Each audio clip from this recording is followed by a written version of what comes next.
नमस्कार शेतकरी मित्रांनो, मी विश्वनाथ कहाकर महापीडचा प्रतिनिधी म्हणून आज सावरखेडा इथं आलेलो आहे. तर याचा भाऊंचा परिचय सांगतील आणि महापीडचे सर्वच प्रोडक्ट वापरले तरी सांगतील भाऊ काही. नमस्कार, माझे नाव अमोल बबनराव देशमुख, राहणार सावरखेडा, तालुका सेनगाव, जिल्हा हिंगोली. मी महाफीडचे सर्व प्रोडक्ट आपल्या विश्वनाथ साहेब यांच्या मार्गदर्शनानुसार वापरले व मला त्यांचा रिझल्ट तुमच्या समोरच बघा दिसून येत आहे.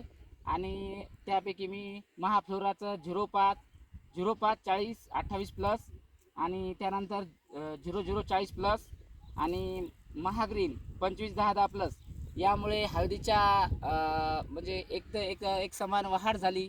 आणि हळदीच्या जे कंद असतो आपला, तर कंदाचे एकदम पोंगा असतो, तो पोंग्यामध्ये एकदम साईज त्याची खूप मोठी झाली. आणि ती साईज झाल्यामुळं त्या हळदीला एकदम पूर्ण असं पोषण भेटलं. आणि एकदम 5 ते 7 असे म्हणजे आपले 2 ते 3 रेग्युलर फुटवे असतात, तर 5 ते 7 असे फुटवे वाढले. आणि त्या फुटव्यामुळे खाली मालाची संख्या जोमाने वाढली. आणि एकदम रिझल्ट म्हणजे सांगायचं झालं तर तुमच्या डोळ्यासमोरच बघू शकता तुम्ही की आज मला दुपटीला नाही म्हणावं लागेल, पण 1.5 पट म्हणजे ते 3 टन निघतात. तर आज तुमच्या समोरच बघा 1 एकर क्षेत्र आहे माझं, तरी 5 ते 5.5 टाली शेंग सध्या निघलेली आहे. आणि अजून 5 ते 6 बेड बाकी आहे. अशी तुमच्या समोर रिझल्ट आहे. नमस्कार.